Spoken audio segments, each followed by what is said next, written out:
Everyone. Thanks for joining us for Politically Incorrect Knitters. I'm Deplorable Knitter. I am joined, as always, by Pinkava. Hi, Anne. Hello. This week, we are sponsored by Chicken Lady Fiber Arts. And I just realized that I had some of her yarn that I don't even think I had shown off to you guys. But it is the peppermint. It is a pink with green and like dark pink speckles on it. And it's on her DK sock. And it is so fantastically beautiful. And if you would love to get a fantastically beautiful color from her, make sure you use the code PIK Deplorables20 for 20% off your purchase. So it is never too early to think about Christmas. So I know. No, seriously, I'm starting to get worried about Christmas, honestly, because it's the end of September. Mm-hmm. And so I was telling Anne before we started that, you know, it's not super Christmassy looking, but because it does have that kind of peppermint candy look to it, I might be able to do something for Christmas with it. Or maybe I'll just cuddle it, because I do tend to do that with her yarn. I don't know. But we'll work it out. So this week, Anne and I both have knitting. You want to start off with yours? I don't have a lot, actually. Besides that, I'm still working on the Hats for Sailors hat. I'm putting a top on it. It's taken longer than it should have. I know. But yeah, it's... All of mine are taking way longer than they should also, so I wouldn't worry too much. Right. Oh, and thank you to everyone who had suggestions for the Papa hat yarn. I'm still looking through them and digging around and everything, but thank you. I'm just stacking them up at this point. That I have enough yarn, I think, for one more, but I mean, I made one and I just whipped another one out, and I'm doing another one just because I want to build up enough so I can do other things, which is difficult. It's hard. Once you've been knitting the pattern, it gets old, you know, once you've knit it that many times. Oh, and I looked at sales history and everything else, and if my count is correct, I've made this hat 26 times. That's 26 times on one pattern. That's a lot. It is. It's a bit much, but oh well. You've been doing Papa hats. You're working on your hats for sailors. Cool.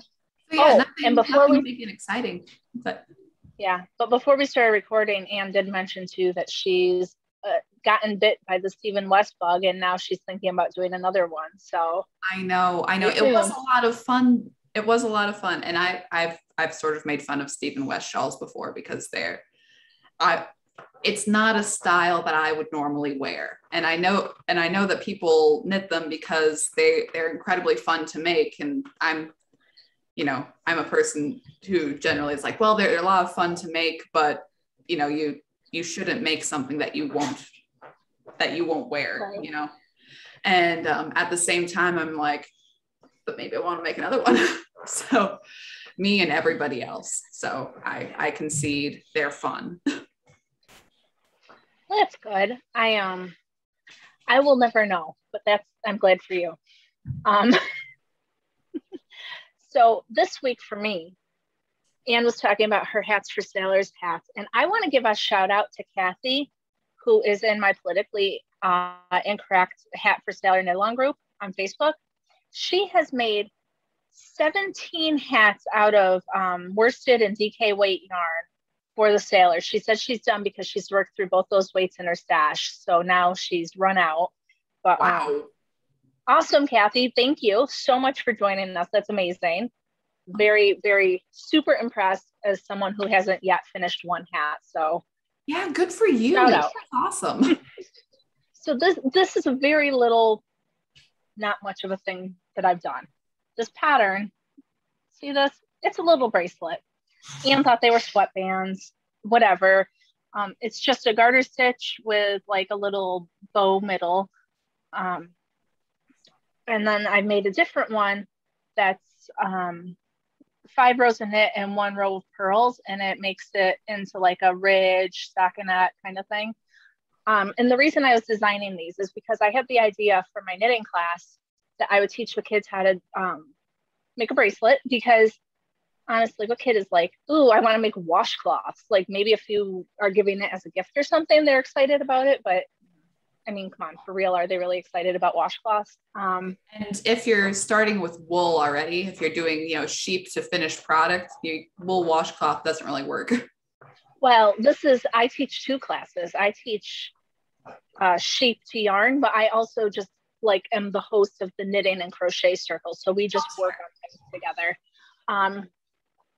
I call it host instead of teacher because really I'm teaching them, but it's kind of very free form. It's not like a class that anybody would expect. Right. I don't think of it as being a teacher because it's like, all right, guys, what do you want to do today? You know, it's no structure. But so I thought that the girls would enjoy having something that they can actually, you know, it might not be the coolest thing, but they'll remember it. Right. They'll remember that they learned how to make it, and they'll have this little bracelet, and, you know, maybe they'll never wear it, but in 20 years they might pull it out and show their kid and say, hey, look, this was the first project I made in my class, you know? Right. And so, I mean, you know, when I first started to knit and, you know, and teaching some other people to knit, it's, you know, if you start with a square about this big, it's the bottom like 8 rows that are always the most difficult. And then you sort of get into the rhythm of it after that. And, you know, and that's about the size of when you're first learning and it's difficult and you don't get the muscle memory yet. And it's like, okay, so this is enough for the first round. And then then your next project would probably be much neater after you get that initial knitting bit. Right. And what I'm going to do for the class too is that I'm going to, in previous classes, like they hadn't been taught how to cast on or read a pattern or anything. So I want to emphasize more, like I'm going to write these up as patterns, even though the one is just straight up knitting. It's going to say, you know, knit all stitches until you reach the desired length, so that they can start seeing how patterns are written, so that when they're not with me, they can, you know, they might see something and say, I want to try that. And then they know, they understand how to read it, because pattern language is different. It's not the same as, you know, this pattern, knit 5 rows, purl 1, continue in this manner until it reaches 7 inches or something. Like they need to understand that's what exactly that means. I showed them a pattern the other day and they all, like, their heads exploded. Everybody got all freaked out and they were, I don't know what this means. I don't understand. And I'm like, okay, calm down. I'm not going to leave you to do it on your own, but anyway. Well, I'm sure I shared this story before, but, you know, like I said, when I first learned to knit, and somebody taught me to knit, and then I looked up how to purl, and then it was just knit, purl, and squares and everything, and I was fairly content doing that. That I did like a big blanket, and I did stars and things, and, you know, that I was, you know, getting used to the whole thing, you know, that experimenting with stitches, you know, like discovering ribbing, even though I didn't look at ribbing from a book. I said, well, what if I did this? I'm like, whoa, it's stretchy, mind blown. But, you know, it's like, you know, the most ridiculous things, but, you know, that when you're learning, it's like, this is incredible. But the thing that broke me from that is that it was a Doctor Who knitting pattern for wrist warmers, that they were in the round and they were cable, and I wanted to learn how to make them.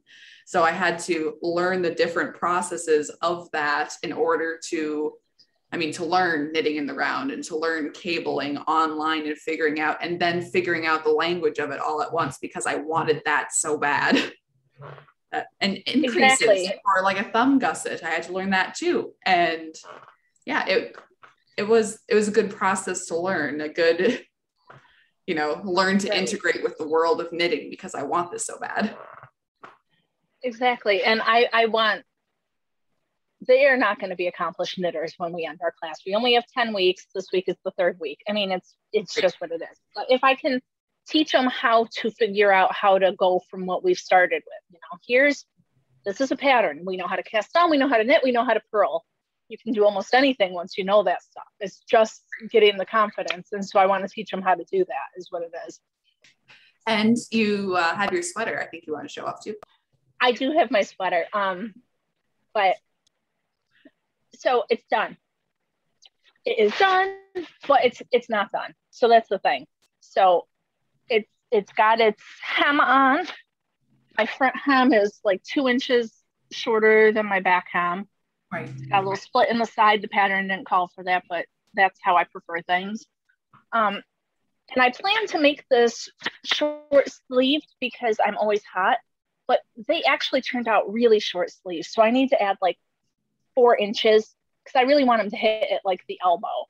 Right. I don't want a short sleeve sweater like this. I want a elbow length. And then I was noticing that I also dropped a stitch while I was making the ribbing. So it needs a tiny bit more help. But I was telling Anna and I were on the phone yesterday, and I was telling her I'm getting that sweater done. So I am someone who does not knit sweaters. I've barely worked on this, and it got done. By the time the sleeves are fixed, it'll have taken me 2 weeks to make. So nice. Just FYI, you guys can do it. And I think the pattern only went up to an extra large, but I did more increases because I know how I like things to fit. And it only took me 4 skeins of Thick and Quick. So that's only 400 yards. Mm-hmm. So it's a good place to start. Yeah, I'm really excited about it. It does not match my camo pants that I just got, but I'll have to make another one that does. Maybe mustard yellow and camo. I can just be like an eyesore walking down the road. Yeah. Mustard yellow, super chic right now. It is super chic, but I don't know if it goes with camo. We'll have to see. Probably. I don't know. But anyway. So yeah, there was some knitting news. Oh, and I'm going to be putting out, last week I showed you guys the pattern that my mom made for her hats for sailors, the Watchman's cap with the nice decreases on them. The pattern for that's going to be coming out soon, so keep your eyes open. I just have to write it, and yeah, I have to write it still, so. Right. So I think that's all the knitting. What do you have going on? What do we got to talk about? Oh, what? There is a little bit of like knitting news. Proper that the woolly cabin that she's wants to sort of take things in a different direction, and she's closing her shop down. So everything on her Etsy shop right now, that's it. Just once it sells out, it sells out. She's done. There it is. So go ahead and check that one out. Maria Tuscan had a video out that she was not sure if she was going to keep up with dyeing yarn, and sort of after all of the knitting controversy that she's been through. Anyways, but yeah, to show off my first pair of wrist warmers, cabled and in the round, because they are quite nice. I mean, they are really nice. And then this was also my color matching abilities. The yarn is actually weaving yarn, because again, all I had was acrylic yarn starting out, and we had these like spools of random, and I didn't the whole yarn quality thing. They're not kosher. Well, I guess kosher is technically not wool and linen, and these are a strand of wool and a strand of cotton, because I wanted to get the color right. And then I figured out that it was wrong anyways, and that they were supposed to be purple and not pink. So anyways, so yeah, this pattern's still floating around the internet. I'm sure Rose Tyler Doomsday wrist warmers, whatever. They're really pretty, and for your first attempt at cables and increases and stuff, that's really quite impressive. Right. And I mean, I did like little sample squares first that I just like. I practiced cables before I started on this, and I think I did a square of the cable pattern again before starting the whole thing, because even early in my knitting career, I was that guy. So yeah, you were always swatching, and I still have yet to actually do it. So there you go. No, that's the thing. It's funny because I am not very good at swatching at all.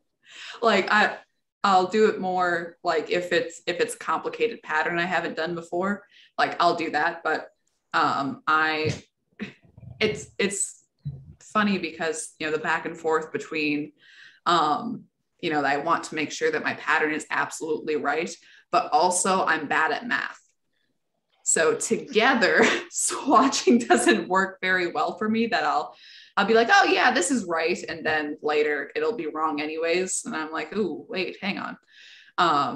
But I'll make sure that I have the pattern down before I make my wrist warmers. So yeah. Cool. And these, I mean, I've used, not recently so much, but I used to use these a lot. You know, if you're wearing really thin gloves and it's chilly, pulling these over your gloves, an extra layer, they're nice because they're a little bit bulletproof. So yeah, no, they're really nice. I'm a big fan of fingerless stuff. One, I get bored. I don't want to make gloves. I never want to make gloves. I can make mittens, but I like the fingerless ones because then I can be like, ha ha, I'm all set. Right. Well, and I don't want to put that much effort into it. It's terrible. I mean, and those are old enough that they were made before the days of iPhones where you want to make sure that you can touch the screen. So. Wait, Anne, there was a time before there was iPhones? Are you sure? I was telling the kids the other day that we didn't have, because they like to watch Netflix and they have shows they'd like to watch on it. And I was like, you know, my husband and I were talking because my husband's almost 10 years older than I am. So we were talking to him about, like, you know, Saturday mornings were a big deal. Like, that was the day you could watch the new cartoons, and that was it. And they're like, well, couldn't you just go on Netflix? I'm like, there was no Netflix. And they're like, what? I remember it was a little while back now, but I was in a restaurant and they had some kids channel on, and I'm like, you know, half watching it. And it was a mom at a beach, and the kid walks up and asks for her iPhone to play games on the beach in the cartoon. I'm like, what? No. Shouldn't you be like talking to a panda or something? This is a kid's cartoon. What are you doing asking for an iPhone to play games?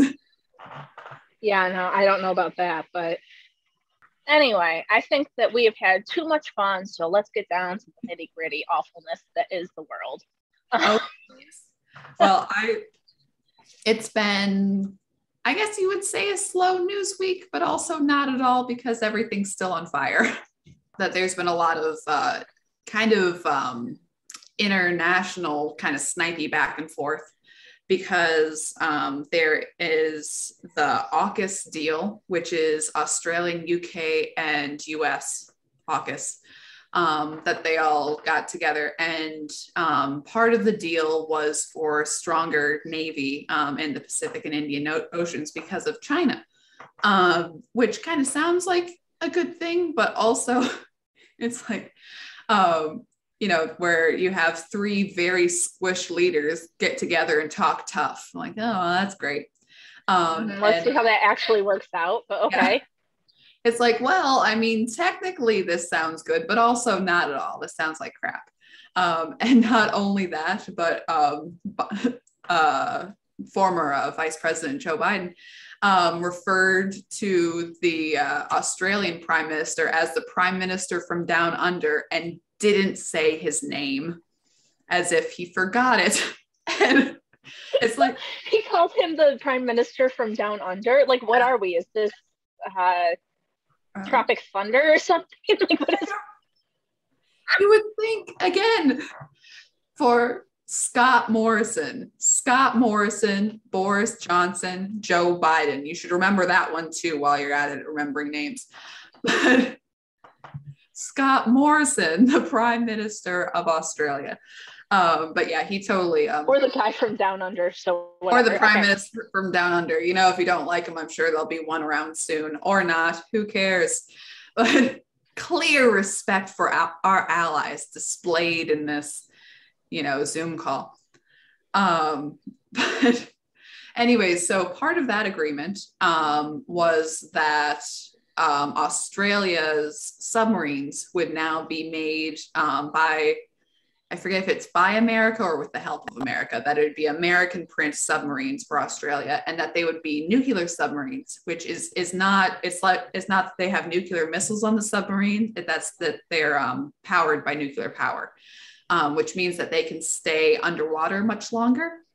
Okay. Which, yeah, so if the longer that you can go without coming up, the more, covert you can be in the ocean, which is the advantage of nuclear submarine. Cool. Makes sense. But switching to our next country, that really angered France because France had a contract with Australia for their submarines. And that Australia just broke the contract. Now, the French-made submarines would have been an older style, but still, you don't just break a contract. You talk it out and you discuss and everything. So France is ticked and has pulled its ambassadors from both Australia and America. And that's amid other things going on. Also, it seems like something that you would have actually heard about. I heard nothing about that. No, France is pretty mad. In this circle of, dumpster fireness. In this circle of dumpster fire? Yeah, it's it's like a drum circle, except it's crap and it reeks. But so that's all going on. So France is ticked at America and Australia. Boris Johnson was here in America yesterday, and he had a press conference, and they were talking trade deals and, British beef, and they're working on British lamb and the whiskey. They already did a whiskey deal, and he's talking big and blustering like Boris Johnson does, because thanks. But he's talking this, and it's very common in these situations that the British press would ask questions and the American press would ask questions, and then they'd cross over and ask some questions of each other. And that's how these press conferences go, even when you're muffled up to the hilt. And, just a great show of strength there, guys. But Boris Johnson said, okay, open for questions. And the Sun and a couple other papers asked questions. And then he's like, okay, so open questions for America. The American reporters like, we want to ask questions too. And the Biden staff yelled at them and pushed them out of the room. And after that, so Boris Johnson, nice trip, everyone, goes back on the plane and leaves. And then it is announced by the Biden administration that they are going to do a vaccine deal with the EU, leaving out the UK. Now, whatever you feel about vaccines, that is a big trade deal and a step that they're ignoring England right after he left. Right. And again, tying all this back together, I just learned that President Macron from France, said that he would trade his seat on the EU, the permanent seat that France has on the Security Council, for a large part in the control of the EU army, which is a terrible idea and horrible for everyone. I proposed this before, that they want an army, and not only, they want an army, but they'll be flying under the EU flag. It's not like NATO, where you have joint forces and we all agree that we're going to get together and do something. It's the EU army, and you have, again, countries that don't speak the same languages are all flying under one flag, and EU has its own national anthem. And if there was any conflicts, tale as old as time. What if someone wants to invade Poland again out of the EU? Which part of the EU is going to fight the EU in this? Are we just, the EU is not, the countries of Europe are not a monoculture, and now they're a mono army.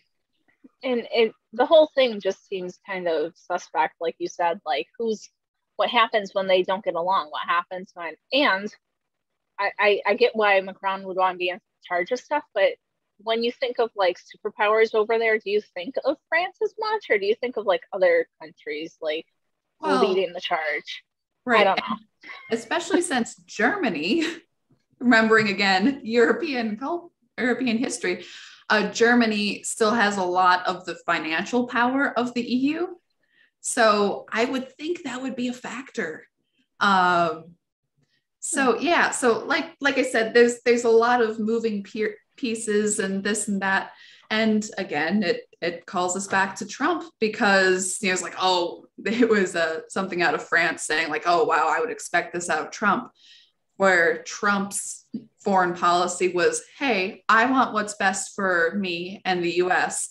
And I think that you want what's best for your country. Let's cut a deal so we can both get what we want.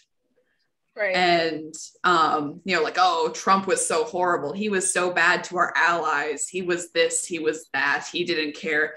Oh, the international stage is so happy now that, you know, the adults are back in charge. And I'm sorry, we just lost our French ambassadors because they're so ticked. Do we feel safer and more secure? I mean, after Afghanistan, you know, when we left weapons in the hands of the Taliban and dumped our allies and destabilized the region and all that garbage. Sorry, yes.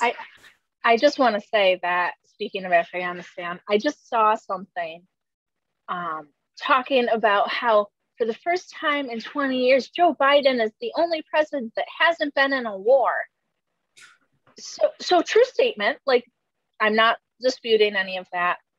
But did we just forget what happened like 2 weeks ago? Like we're just going to pretend that never happened and woohoo, Biden's the only one who hasn't had a war in 20 years.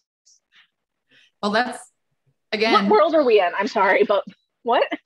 I know. And again, that ain't true. Because Trump didn't start a war, if we just conveniently forget him. And Biden randomly bombed Syria. Why? I don't think it's about starting a war. I think that it just means we are successfully not involved in war right now, where I don't know if you could look at what happened with him and say that was successful on any level. So the whole thing just reeks of like brown nosing nonsense that, you know, whatever. And again, bomb Syria. No reason. Why not? And again, gotta have something to do.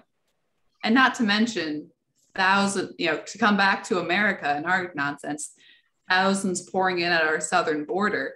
And the whole thing with the Haitians, that they're Haitian refugees. These are Haitian refugees who have been living in South America. After hurricane. And I'm glad you know that, because I was looking at a thing and it said from Haiti, it's only like less than 700 miles to Miami. Why are they all coming in through Texas, which is 2,000 miles away from Haiti? So I did not know that they've been living there since the hurricane destruction happened.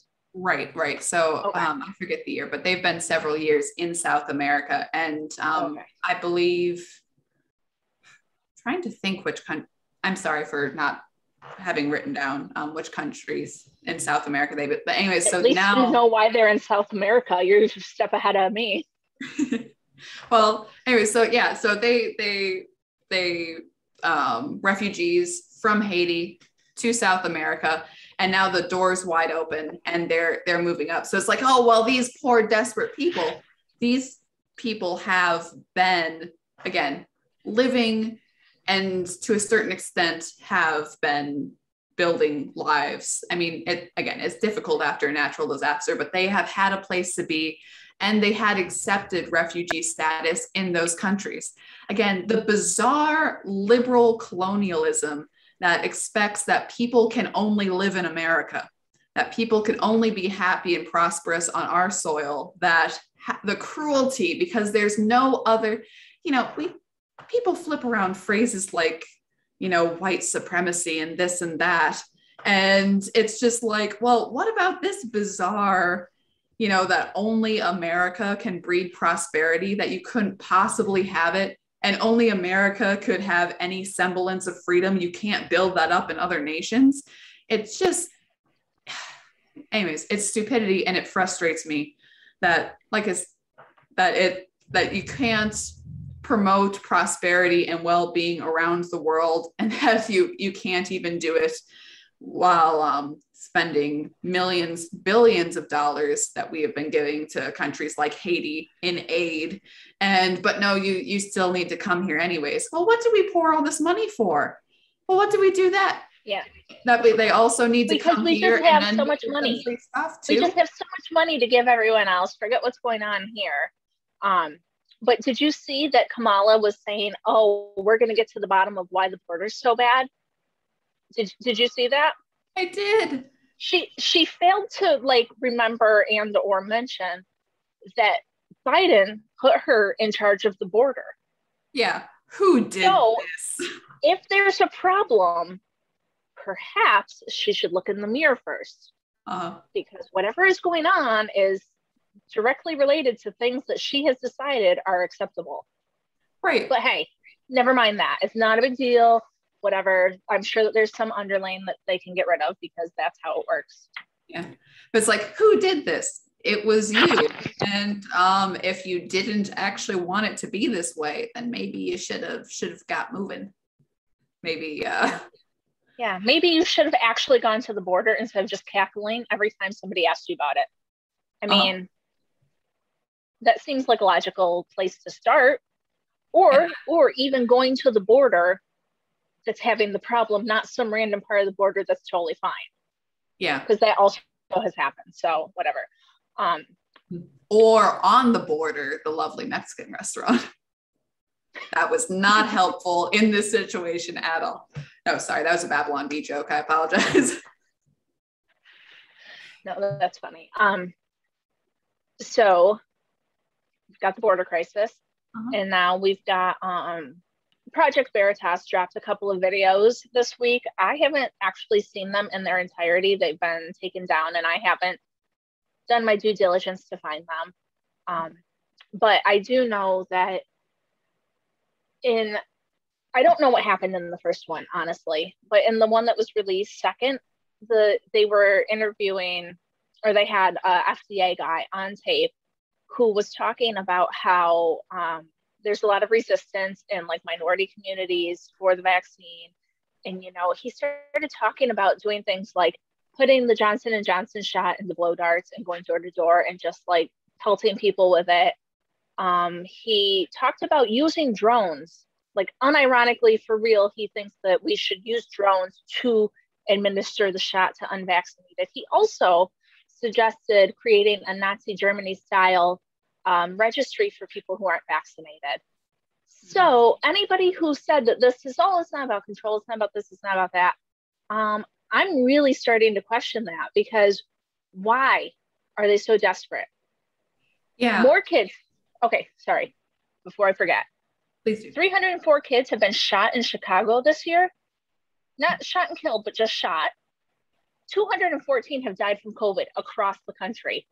So why are we putting so much effort into this shot thing when there's actual violence that could be being dealt with? It's not about safety, and it's not about saving people. It's not. You're right. It's just one city. So what's going, like, I want to know. Worse, but you know, if we added the downtown Philly numbers and other places like it, Detroit, you know. Dude, even the city I live nearby, it has gotten out of control. I have one of the people I work for, her husband is a city cop, and him and all his friends were like at that age group where they could have kept working, but they all took like their early retirement, because who is going to deal with this? It's out of control. Nobody has support. They're not going to do it anymore.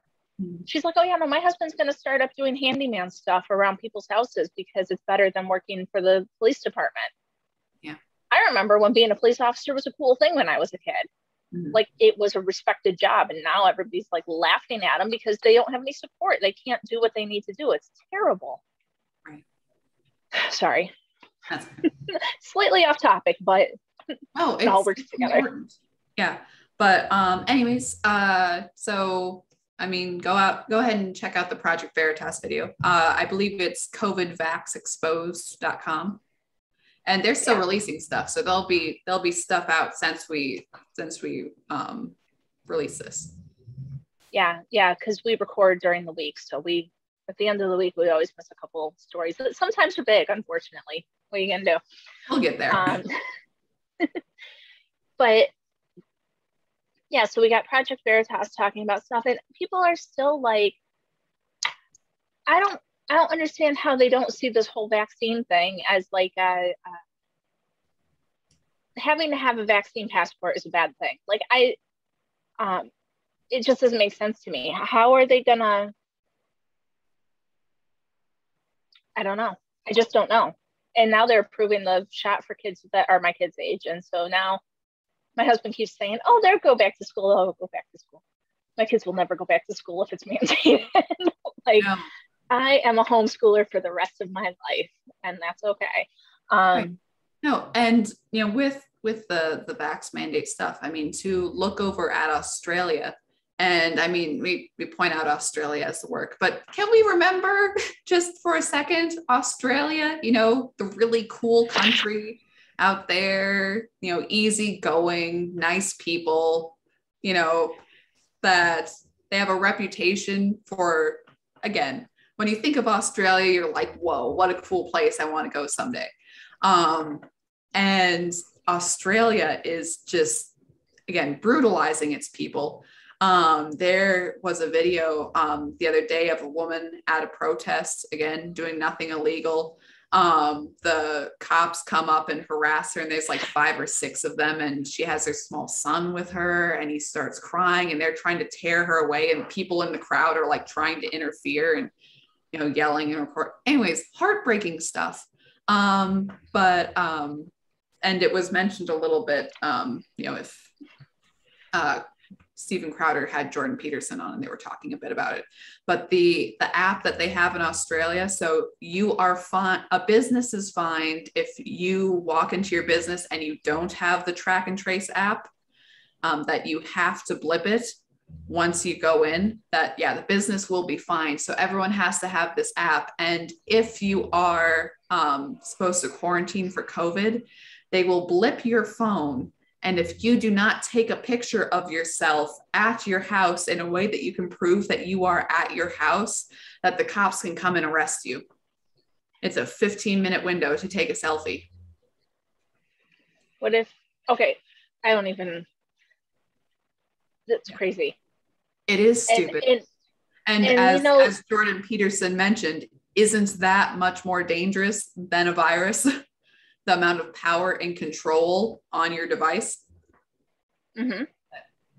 No, it's nuts. And when you started talking about it in the protest, I actually wanted to mention the leader of Black Lives Matters in New York was filmed talking about how horrible mandated vaccines are. Mm-hmm. And I cannot believe I'm saying it, but I agree. I am pleased that the leader of Black Lives Matters in New York is speaking out about this, because it's that important. It is. But can you believe we agree with him, Anne? I don't. I never thought I would be like, yes, listen to this dude. Listen to the leader of Black Lives Matter. Yeah. But he was super articulate about it. He was talking about how they don't know what's in it. They don't, you know, mm-hmm. The studies haven't been completed, that people should be allowed to do their own thing. Like, you know, Nicki Minaj, who she makes me cringe. Like, she's got that you know, the pictures that she takes and posts of herself and things I just don't feel are upgrading or uplifting to women. But, you know, there's that whole thing where if you're going to believe in free speech, I guess that she should be allowed to, even though they make me cringe. That free speech is for everybody, including Nicki Minaj. Even though I don't want to see her doing what she does on TV or anything, but right. Just a little point is that we don't have to agree with everything that they're doing. I don't agree with most of Black Lives Matter. I don't like a lot of what Nicki Minaj does, but thank God that there are people out there who have a big following who are saying some of the stuff, because it needs to be said. We've lost our minds. Right. And sorry, I was looking up something while you were talking. There is a lot of protests right now in New York City. And there is a guy who's going around and passing out posters to hang in front of businesses. And here, to read it off, it's we do not discriminate against any customer based on sex, gender, race, creed, age, vaccinated or unvaccinated. All customers who wish to patronize are welcome in our establishment. And he and on the back of these, he'll have the legal precedent for having no vaccine status to go in there. And this guy's making a lot of headway. His website is projectstandtogether.com, and he's been on other shows around. I don't see his name directly, but NYC mandate protests. And the guy's been doing a lot of good work out there. And not only, so he puts the PDFs for free, and someone else has picked this up in California, passing up these posters. I had somebody send me a picture of the same sign in South Carolina this past week. So people are seeing them and printing them out themselves and hanging them up. So yeah, that there is a good amount of pushback from people. And I mean, people of New York City are sick and tired of it. I think people in a lot of places are. I think a lot of people, I mean, I know that my family and I did it in the beginning. Like, we don't know what's going on. We're going to try to follow the rules and see. But as it's gone on and on and on, and you see that it's just a power grab, there's no data that's showing that this is the best way to deal with anything. Okay, I'm teaching my kids how to read, right? Mm-hmm. I have one kid can read, but the other one I'm teaching them how to read. And for years, they have had a lot of trouble with like knowing different letters and sounds. And so like I would try this curriculum and it doesn't work. So then I would go to this curriculum to see if it works better. And we finally landed on something where they're like getting letter sounds and being able to string them together and read the words. So this whole like vaccine thing would have been like if I had just stuck with number one curriculum the whole time and been like, no, we're just going to do this until you understand it. Like there's no common sense. There's no looking at something and saying, masks and social distancing and closing stuff down didn't work. Oh, now we have vaccines. And our cases have gone up so much more. So instead of like saying, maybe this isn't working, they're just like tripling down, just keep getting shots. There's a freaking zombie apocalypse because of all the shit in the shots, and everybody's getting it injected, and who knows what's. There's a certain amount of again that if you want to get the shot, but also then again you should not. The idea that the only possible treatment is the preventative, which is the shot, and then if you get COVID anyways, that's the fault of the person who didn't get the shot, or, well, it doesn't matter, get the shot more. Get the shot more. Get it more. You need it more. But this is the only vaccine that has been like, if you don't have your vaccine, you're putting me at risk. That's really not how they work. Like, if I've gotten my vaccine, you can do whatever the hell you want to. And if you die of smallpox, well, that's your own deal. Like, it's like, take your smallpox risk unto yourself, man. You live your life. It's bizarre. It's, but also, I mean, this has been before, but the weird morality of it, that getting sick is a moral failing. The idea that you can prevent yourself from being sick if you follow the rules is pretty unprecedented. That if you're vaccinated and masked and social distanced, you'll never get sick ever, which just isn't the case. And again, there are more sicknesses than COVID in this world, and you can get any of those. But it's the old phrase that cleanliness is next to godliness, and this is a cleanliness rather the opposite of godliness, in my opinion. But it's that, and it's not sensible, it's not logical rules, it's just follow the rules and you will be correct. It's not the logical thing. Yes. Right. There were a lot of things going around. I haven't seen it so much this week, but like last week, the week before, everybody was talking about ivermectin. Like, if you don't have a picture of your horse, you can't buy it, blah, blah, blah. In 2015, that drug won the Nobel Prize for treating human ailments.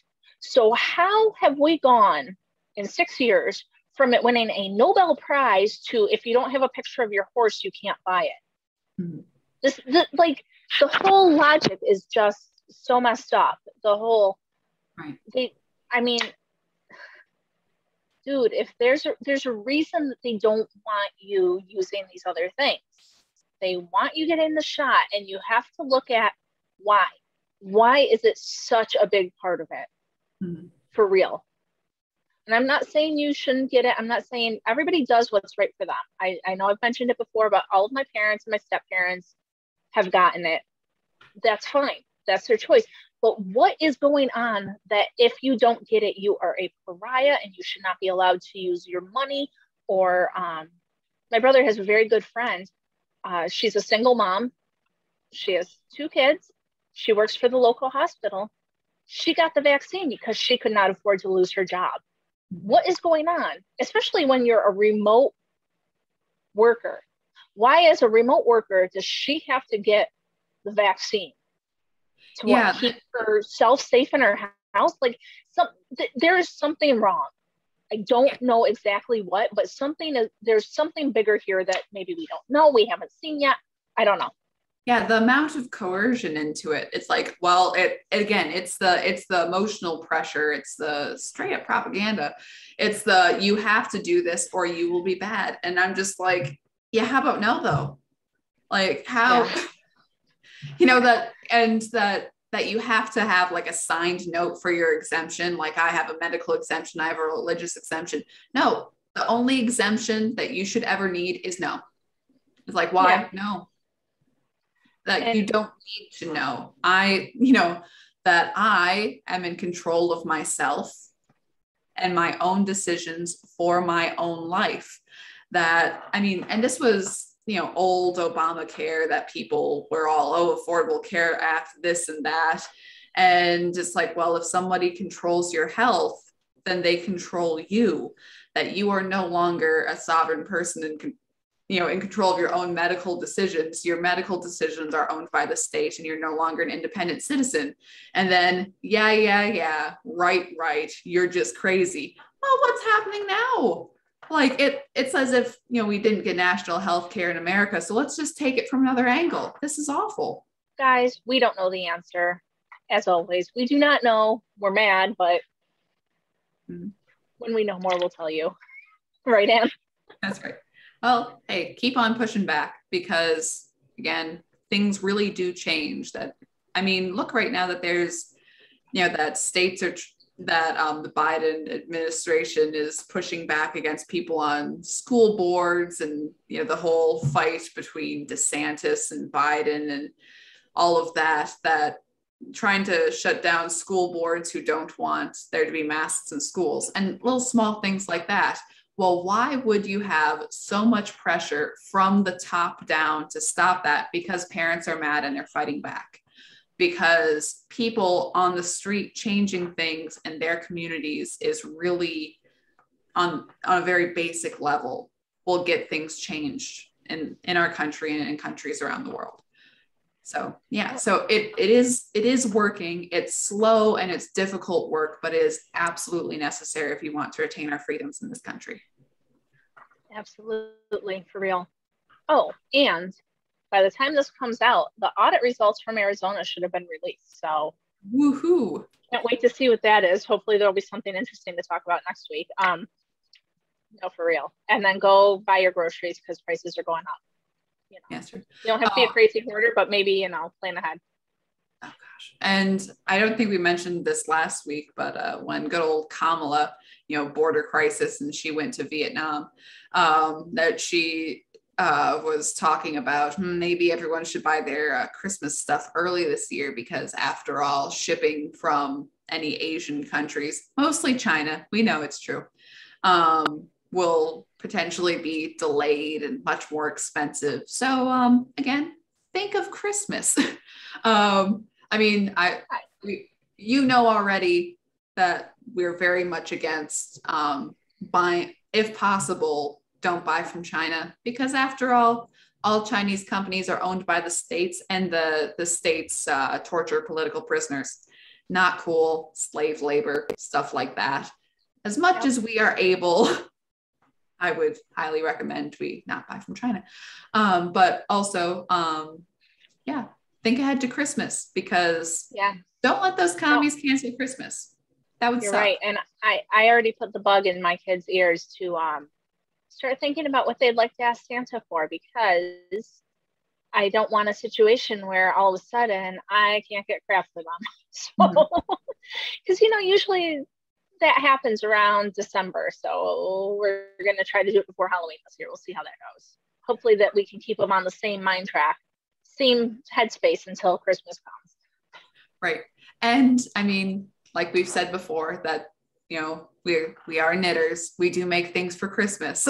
So, and we do have lots of lovely made in American yarns from different people we've had on the show, including our sponsor, Chicken Lady Fiber Arts. Again, she has Colorado wool in her store, and you can get 20% off that with our coupon code PIK Deplorables20. And yeah, make something fun for Christmas or make Hanukkah. Something fun for Christmas. Or yes, or whatever you celebrate. For the holidays. Now the problem with USA wool, not that I don't adore it, is that my 6-year-old asked for a drone.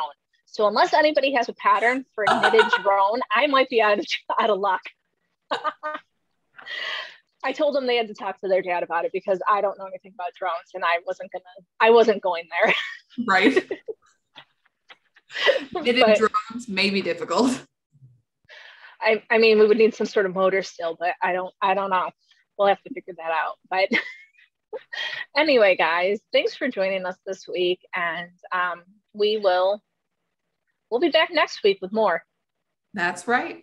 And check us out on social medias. Patterns are on Galley Life, Etsy, Lovecrafts. On MeWe, Gab, Vero, Telegram. Telegram. Are we still on Parler? I haven't checked Parler for an age. So if you keep trying to mess with me through Parler, I haven't even logged in. So good luck and Godspeed, because we have no idea. Exactly. I haven't gotten in since they rebooted, and that's been a while. So yeah. All right, guys. Well, thanks for joining us. We'll see you next week. All right. See you then. Bye.